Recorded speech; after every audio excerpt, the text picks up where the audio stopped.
Bonjour, c'est Pauline. Bienvenue sur mon Lunoscope, la vidéo qui vous met en phase avec les énergies de la Lune. Vous allez découvrir votre guidance lunaire afin de vivre pleinement votre journée, le côté astro pour les pros et votre défi du jour.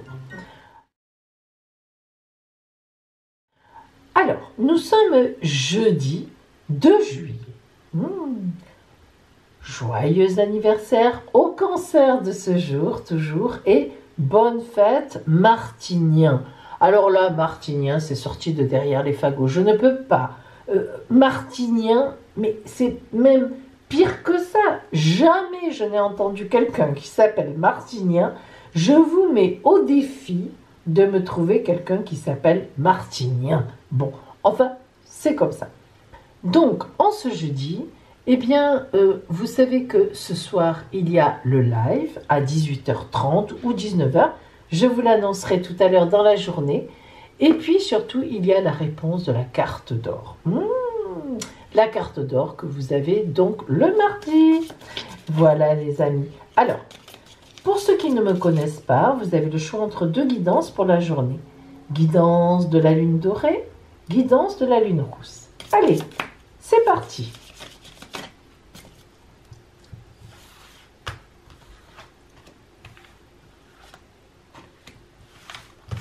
Nous voyons ensuite les énergies, qu'elles soient d'ailleurs physiques, psychiques, mentales, terriennes. Ah!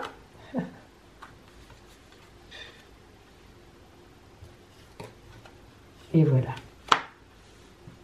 Le côté strictement relationnel avec l'oracle Magdalène. Alors vous savez que vous avez toutes les références de mes oracles en barre d'infos. Hein? Si vous voulez vous les procurer, vous en servir. Voilà. Et nous sommes toujours bien sur cette semaine avec les runes. C'est bien les runes. Hein? C'est vraiment des... Les runes, c'est vraiment de la divination au temps des Vikings, comme ça des envahisseurs nordiques. Enfin, on dit envahisseurs dans notre pays, mais... Ils avaient vraiment beaucoup de, comment dire, d'intuition, enfin beaucoup de rapport avec le divin, hein, les Vikings. Très important. Alors, ici et ici. Hop, et voilà. Bien. Alors, choisissez votre lune. Si vous avez choisi la lune dorée aujourd'hui, oula, s'affirmer. Alors, à chaque fois, mais pourtant, Dieu sait si à chaque fois, j'ai comment dire, une personne parmi vous qui me dit toujours le nom, et chaque fois, je l'oublie. Alors, je vais me faire encore gronder. C'est le verbe s'affirmer avec, comme Léonard de Vinci l'a créé, l'homme de Vétuse. Oh là là là là, je vais me faire gronder.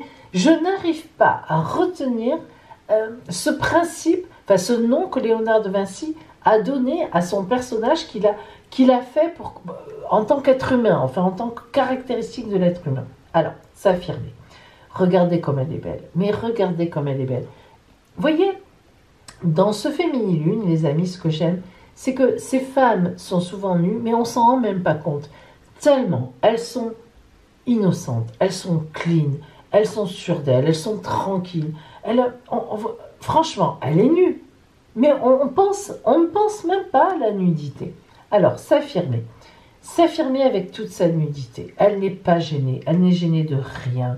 Elle s'affirme, elle a les deux pieds campés, comme on dit, campés, les deux bras qui accueillent tout ce qui est autour d'elle. Elle s'affirme, c'est magnifique. Moi, je trouve ça magnifique.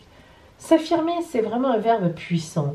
Les ados sont là, vous savez, souvent on n'en peut plus, hein, les ados, mais ils s'affirment en fait, ils sont là, ils ont leur façon d'être, etc. Ils s'affirment par rapport aux parents, par rapport à nous. Enfin bref, c'est avec les ados, je trouve qu'on a le meilleur exemple de s'affirmer. Mais s'affirmer, c'est vraiment un verbe important parce que on est sûr de certaines choses, on les a en nous, on les sent monter en nous. D'ailleurs, Les cheveux sont là pour symboliser toute cette puissance, tout ce qui part dans tous les sens. Ce carré, c'est la stabilité de notre tempérament. On croit avoir raison. Parfois on a raison, parfois on a tort. Peu importe, on s'affirme. Et c'est magnifique. Donc aujourd'hui pour vous, une journée pour vous affirmer. Voyons un peu les énergies justement. Oh là là. Oui, oh là là. Le combat et le trou noir. Alors, ça ne veut pas dire que vous ne devez pas vous affirmer. Mais c'est vrai que le combat, s'affirmer dans le combat, c'est quand même quelque chose. Surtout quand on a affaire à des supérieurs hiérarchiques. Si encore on a affaire à des gens du même degré que nous ou des gens entre guillemets inférieurs comme les enfants. Quand je dis inférieur, ça veut dire qu'on a une autorité sur eux forcément. Bon, on va dire encore ça va.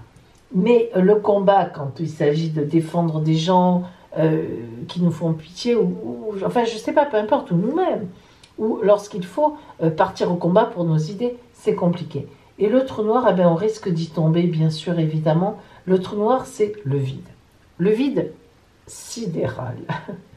Pouvez-vous envisager le vide sidéral? Je crois pas. Moi non plus, d'ailleurs. Parce que nous, on est avec des rapports d'espace et de temps. Mais quand on pense au trou noir, c'est-à-dire au vide, à rien, croyez-vous que nous puissions, en tant qu'être humain, envisager le rien? Moi, je ne suis pas sûre. Donc, en tous les cas, si vous avez ce verbe s'affirmer aujourd'hui, c'est qu'il faut vraiment que vous vous affirmiez, même s'il y a un combat, et que vous ne tombiez pas dans le rien. Voilà, vous existez. Vous allez porter votre voix aujourd'hui. Au niveau relationnel, les vies passées. Alors, il est évident que là, les vies passées, c'est un peu compliqué parce que ça veut dire qu'il y a des choses qui remontent et que s'affirmer, ça peut être. Donc, par rapport au relationnel, dire à quelqu'un, écoute, moi, je n'ai plus envie d'être avec toi. Voilà, c'est comme ça, je m'en vais. Ce n'est pas évident. Après, s'affirmer par rapport dans le relationnel aux vies passées, ça peut être au contraire. Quelqu'un m'a plu dans le passé, je vais le retrouver sur Facebook, je vais le contacter, je vais la contacter et on verra. C'est ça aussi. S'affirmer, c'est dire ce que l'on ressent en soi avec toute l'énergie qui monte en nous et que ce soit aux vies passées, par rapport à un amour passé, par rapport à quelqu'un avec qui on est depuis longtemps, dans le passé et maintenant. Donc, si vous voulez s'affirmer, c'est enfin dire ce que l'on a envie de dire à ceux qui sont en face de nous. C'est ça, s'affirmer. Peu importe, mais on le dit. Alors, quelle est la rune qui va vous aider aujourd'hui? Hop, pardon, plutôt comme ça. Ça, les amis, c'est la rune Perthro. La rune Perthro, elle est très particulière. Elle s'appelle aussi l'inspiration. Alors, vraiment, dans la société médiévale, elle rappelle le bouffon, qui était une figure importante de la cour. Le bouffon permettait de dire, un peu comme les humoristes aujourd'hui, avec de façon rigolote et de façon un peu dingue, des vérités très profondes et surtout qui attaquaient le pouvoir. Alors, vraiment, le roi, comme les seigneurs, vous le savez, ils avaient leur fou qui les divertissait.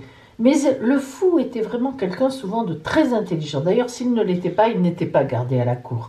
Parce qu'en fait, le fou était très fin et provoquait le roi, provoquait la cour, mais sans aller trop loin. Et puis, ça les faisait rire, parce qu'ils savaient bien qu'ils étaient comme cela. Alors, l'image qui reste aujourd'hui, c'est celle d'un clown. Vous voyez, c'est le clown, par principe. Mais vraiment, le fou, c'est beaucoup plus que cela.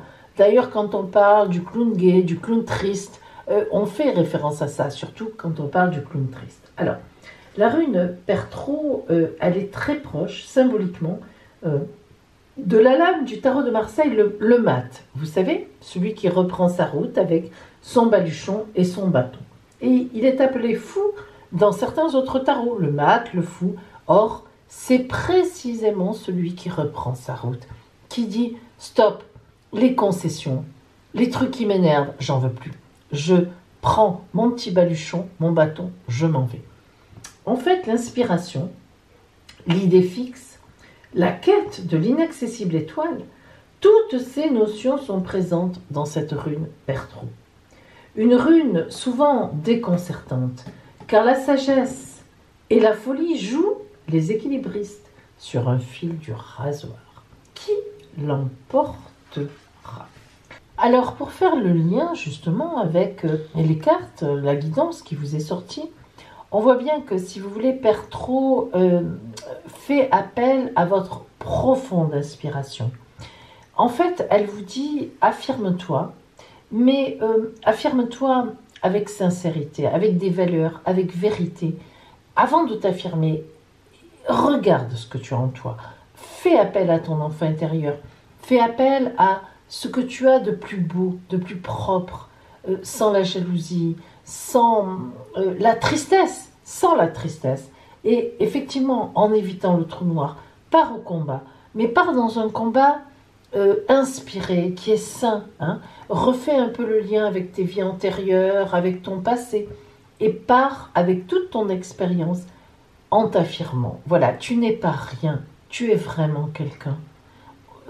Tu es quelqu'un de magnifique, forcément. Affirme-toi. Et vraiment, si tu le fais avec sincérité, tu ne seras pas contrecarré. C'est vraiment une journée pour ça, aujourd'hui. Voilà pour vous si vous aviez choisi la lune dorée. Si vous aviez choisi la lune rousse, oh là là, se rebeller. Bon, avouons que c'est une journée dynamique. Hein. Se rebeller, regardez, elle est rigolote cette carte. On n'est pas loin. Hein. À part qu'on est à l'envers, on a les bras et les mains qui forment racines d'arbre, en fait. Hein, vous voyez ces doigts qui se prolongent. Et puis les jambes en l'air. Encore une fois, une nudité complètement assumée. On voit même, elles ne se rendent même pas compte qu'elles sont nues, ces femmes. Elles sont elles se présentent telles qu'elles sont. Et là, on a ces personnes autour en vêtements blancs, donc pureté, qui applaudissent, donc qui disent « Tu as raison, tu dois te rebeller. On ne peut pas laisser passer les choses comme ça. » Alors aujourd'hui, vous allez devoir vous rebeller contre quelque chose. Soit quelque chose qui vous concerne, soit quelque chose qui concerne quelqu'un d'autre et ne pas laisser faire. Bref, vous êtes dans la rébellion. Alors, en énergie, oh là là, c'est beau ça. On a l'intuition et la porte. L'intuition, pas la peine de décrire ce que c'est je ressens quelque chose. Une intuition, c'est que je sais que je suis sur la bonne route et je vais donc agir en fonction. Et cette intuition, elle va vous amener à une porte. Allez-vous l'ouvrir? Certainement, et donc vous rebeller.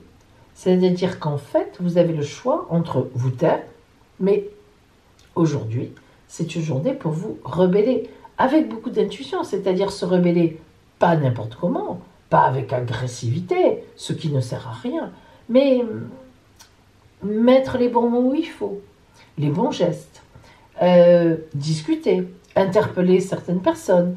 Crois-tu que ce que tu fais, c'est bien? On se rebelle. Est-ce que tu crois vraiment que cette personne est telle que tu le dis? Est-ce que tu ne crois pas que tu pourrais avoir un peu d'empathie, etc. Alors voyons au point de vue relationnel. Oh là là là, divine order, l'ordre divin. Vous avez un rôle aujourd'hui à jouer, ami lune rousse. Je pense que c'est plus pour d'autres personnes que pour vous, pour une personne que pour vous. Peut-être devrez-vous redresser la barre face à, je ne sais pas, à une collègue qui est attaquée par d'autres ou une hiérarchie. Peut-être devrez-vous redresser la barre par rapport à un enfant qui est maltraité d'une certaine façon. Comment, je ne sais pas. En tout cas, un ordre divin vous inspire aujourd'hui. L'inspiration, l'intuition sont vraiment là. Et la porte à franchir, il faut y aller. C'est votre rôle aujourd'hui. Voyons la rune qui va vous aider sur votre route, donc aujourd'hui. La rune Agalaz. La rune Agalaz symbolise le pouvoir. Vous voyez que ce n'est pas rien quand même. Hein. Alors, elle est associée à l'air, au vent, et à la grêle. De la même façon que la grêle peut tomber subitement, sans avertissement, les forces de Agalaz incontrôlées peuvent modifier notre vie soudainement. Alors, elles provoquent notre bonheur ou notre malheur sans que nous n'y puissions rien. En fait, Agalaz, elle est dépendante de ce que l'on va faire. Si on avance sur notre route en ayant du courage, en ayant presque de la témérité, Agalaz va nous récompenser. Mais par contre, si on ne veut pas reconnaître les forces de la destinée qui dirigent nos vies, en leur donnant corps, en leur donnant un sens, si on est un peu lâche, si on a peur, eh bien, on n'avancera pas. Agalaz, c'est vraiment le coup de pouce du destin si nous savons lâcher prise et être persuadés de notre grand pouvoir. Parce que, les amis, vous avez vraiment un pouvoir. Alors, Agalaz, c'est une des runes qui fait partie de la talismanie. Utilisée comme talisman, la rune Agalaz vous protégera contre toute forme d'agression occulte. Attention, ce n'est pas rien. Vous aviez l'ordre divin, vous voyez que ce n'est pas pour rien.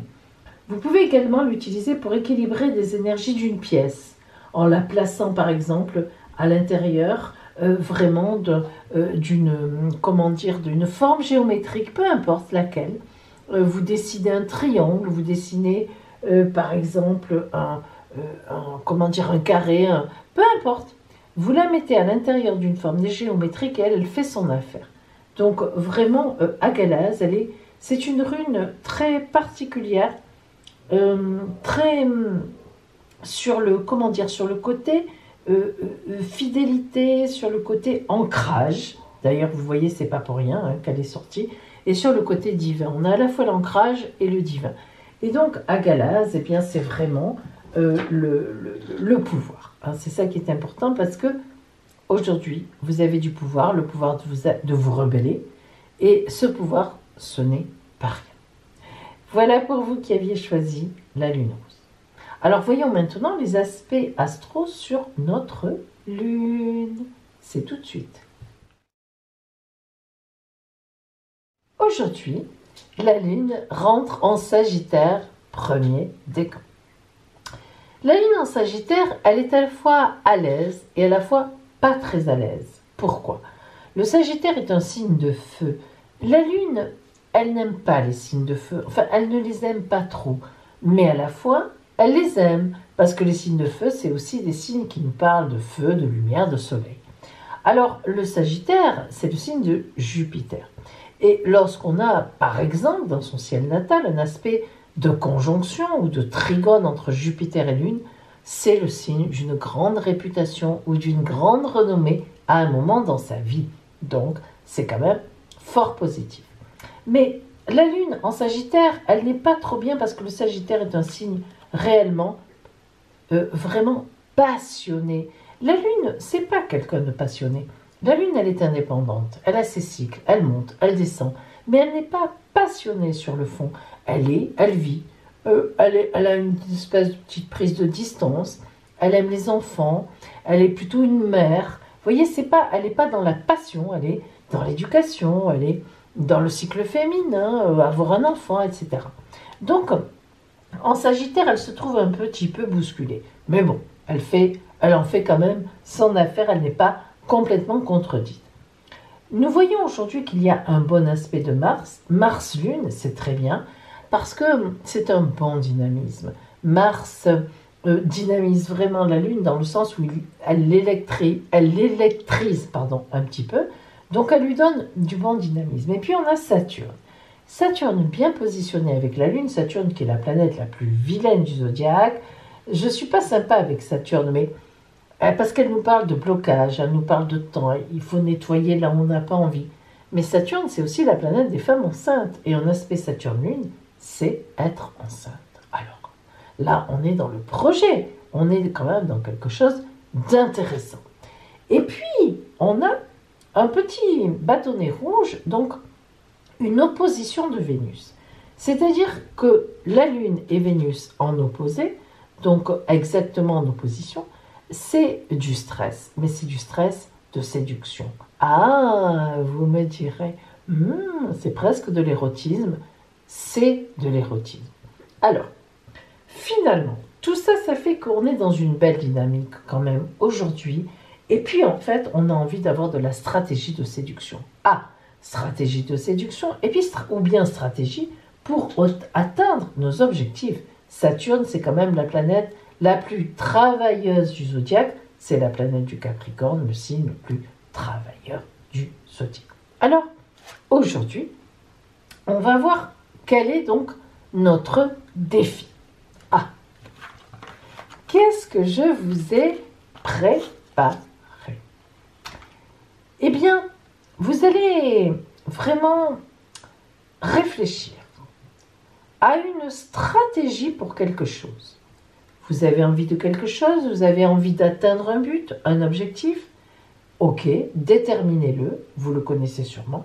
Mais surtout, aujourd'hui, vous allez prendre un papier, un crayon, et vous allez écrire la stratégie afin d'obtenir, afin de viser cet objectif. Croyez-moi, c'est pas simple d'écrire une stratégie. Souvent, on dit « j'aimerais bien arriver là, j'aimerais bien avoir ci, j'aimerais bien avoir ça ». Mais qui établit une stratégie pour y arriver? Les gens intelligents, les gens qui ont vraiment envie d'y arriver, les gens qui sont un petit peu démoniaques. Et bien voilà, aujourd'hui, les aspects vous demandent d'être un peu démoniaque et d'écrire votre stratégie. Je dois joindre d'abord telle personne. Je dois dire ça à telle personne. Je dois me positionner pour telle chose. Je dois joindre un tel, une telle. Soyez stratège. Les amis, voilà pour aujourd'hui, en ce jeudi 2 juillet. Peut-être êtes-vous en vacances et avez-vous des stratégies d'aller à la plage, ou etc. Je vous le souhaite en tout cas. Mais sinon, réfléchissez bien à ce que je viens de vous dire aujourd'hui. Je vous fais un gros bisou, je vous souhaite plein de belles choses et je vous dis donc à demain, vendredi. Et demain, vous savez que vous avez aussi la surprise dans la vidéo du Lunascope du week-end. À demain!